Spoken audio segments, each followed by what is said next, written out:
जय भवानी, जय माँ मेलुली सभी को। मैं भवानी पुत्र राज ठाकुर अपने YouTube चैनल पर आप सभी का स्वागत करता हूँ कि ये वीडियो किसके लिए बन रही है और किसके लिए नहीं। ये वीडियो अगर आप पूरी देखोगे ना तो ऑटोमेटिक समझ में आ जाएगा ये वीडियो किसके लिए बनाई जा रही है। तो पहली बात, मेरे चैनल पे एक वीडियो डली हुई है जिसमें मैंने स्पेशल बोल रखा है कि ना तो मैं मारन करता हूँ और ना मैं वशीकरण करता हूँ। जो भी ये काम करवाना चाहता है वो मेरे पास नहीं आए। फिर भी लोग मानते तो है नहीं, आते हैं और आते हैं तो वो यूँ सोचते हैं कि हम गए और हमारा काम नहीं हुआ। पहली बात तो काम किया ही नहीं जाता है, उस चीज़ से रिलेटेड आते ही नहीं है। बोलते हैं हमें सीखना है, सीखने के हिसाब से आते हैं, फिर आते हैं और फिर बाद में जब लास्ट में थोड़ा बहुत सीख जाते हैं तो फिर बोलते हैं हमको तो वशीकरण करवाना है और हमको तो मारन करवाना है और हमको तो ये करना है।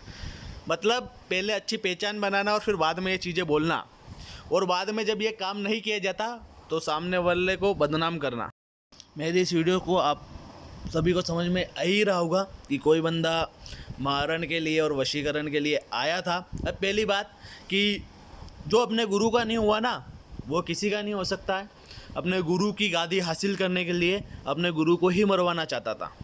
और ये बात कहाँ की है मैं नाम नहीं बोलूँगा, लेकिन एक चीज़ बोलूँगा कि ये हैदराबाद की बात है, जिनको बाकायदा बेइज्जती के साथ यहाँ से भगाया गया था, जो कि अपने गुरु को मरवाना चाहता था।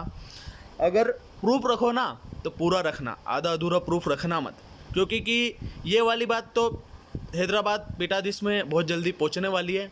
क्योंकि बाकायदा पूरी चैट एक साल से पहले की भी सारी चैट और सारी रिकॉर्डिंग और सारी चीज़ें रखी हुई है, तो उसमें तो कोई बात नहीं। और 20 क्या 25 क्या 50 और 100 बंदे भी प्रूफ के साथ आना चाहते हैं ना तो बिल्कुल आओ। नवरात्रि के चौथे दिन मीडिया क्या होती है ये मैं बताऊंगा, क्योंकि कि चौथे दिन के बाद मैं उदयपुर जा रहा हूँ और गुरुदेव भी चौथे दिन के बाद ही उदयपुर में आएंगे। फिर बताता हूँ कि मीडिया क्या होती है। प्रूफ चाहिए ना। कोई बंदा चुप बैठा हुआ है इसका मतलब ये नहीं होता कि वो बंदा डरा हुआ है। सारी चीज़ें हैं, बस जो इंसान नाम लेके और किसी को बदनाम करके अपने चैनल की टीआरपी या मतलब अपने चैनल के सब्सक्राइबर या व्यू बढ़ाना चाहता है। और पहली बात, इन सब चीज़ों के लिए किसी को इनविटेशन कार्ड नहीं दिया था कि आप आओ और सीखो। खुद अपनी इच्छा से 10-10 20-20 मैसेज करने के बाद तुम आए हो, और किस काम के लिए आए थे और किस काम के लिए नहीं आए वो चीज़ भी है। अब पेमेंट का प्रूफ है ना, बिल्कुल वो भी संभाल के रखना। अगर 10 रुपये भी पेमेंट करिए ना उसका प्रूफ भी संभाल के रखना। तुमने वो 10 रुपये क्यों दिए थे वो भी प्रूफ करना बाकायदा। किसी को इनविटेशन कार्ड नहीं दिया था। और पहली बात, सीखने के बाद खुद के वॉइस रिकॉर्डिंग और खुद के वीडियो बने हुए पड़े हुए रखे हुए हैं कि तुमने सीखने के बाद अपने वॉइस में क्या बोला था और क्या नहीं बोला था। वो तो किसी को ज़बरदस्ती पकड़ के नहीं बुलवाया जाता कि तुम बोलो ये बात। और दूसरा, जिसे बोलना नहीं आता है वही ज्ञान दे रहा है, ठीक है। और भी बहुत सारी बातें हैं जो कि धीरे धीरे पता चलेगी। डिमांड बताऊंगा मैं किसी इंसान की कि डिमांड क्या होती है और क्या नहीं। किसी इंसान ने मारने तक की धमकी दी, बहुत सारी चीज़ें करी, सबकी रिकॉर्डिंग सबके स्क्रीनशॉट रखे हुए हैं। बिल्कुल बाकायदा मीडिया में जाना है, कोर्ट में जाना है, थाने में जाना है, जिसके पास जाना है ना उसके पास चले जाना, ठीक है। और आज 15 तारीख है तो ये वीडियो अशोक वाटिका तक पहुंच जाए। ये वीडियो अशोक वाटिका तक पहुंचाना था। बाकी लंका दहन कौन करता है और कौन नहीं करता है वो तो नवरात्रि में पता चल ही जाएगा कि किसके हाथ से लंका दहन होती है और किसके हाथ से नहीं होती है। और बहुत सारे ऐसे भी बंदे थे जो वशीकरण के लिए आए, अपनी वाइफ को तलाक देके किसी मोमेडियन वाली लड़की को वाइफ और मोमेडियन लड़की से शादी करना, जिसके बाद किसी वाइफ को किसी के हस्बैंड को मरवाना, और बहुत सारी चीज़ें हैं जो कि रखी हुई है बाकायदा प्रूफ के साथ। सारी चीज़ें ओपन होगी। और दूसरी बात की ये बात बोली जाती है मेरे गुरुदेव के बारे में कि वो शादीशुदा है, ये बात छुपाई जाती है। कोई भी किसी भी अपनी पर्सनल लाइफ का ढिंढोरा नहीं पीटता है, ठीक है, कि नहीं मैं तो शादीशुदा हूँ, ये बताना ज़रूरी नहीं है। और जो बंदा ये बोलता है कि वो शादीशुदा है तो उसे भी तो पता चला ना उसे पता कब चला, जब वो घर गया। और ऐसा कोई बंदा नहीं है जिसे ये नहीं पता कि भैया शादीशुदा है या गुरुदेव शादीशुदा है।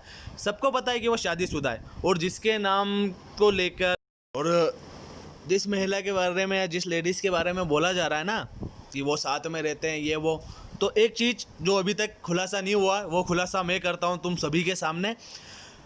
वो गुरुदेव की भैरवी है। और उनके बारे में तुम ये जानते हो कि किसी को नहीं पता है तो आप गलत फहमी में हो। वो घर तक जा चुके हैं और घर पे भी उनके बारे में सबको पता है। और उनको भी पता है कि भैया शादीशुदा है, मतलब गुरुदेव शादीशुदा है। ये कोई छुपाने वाली बात नहीं है।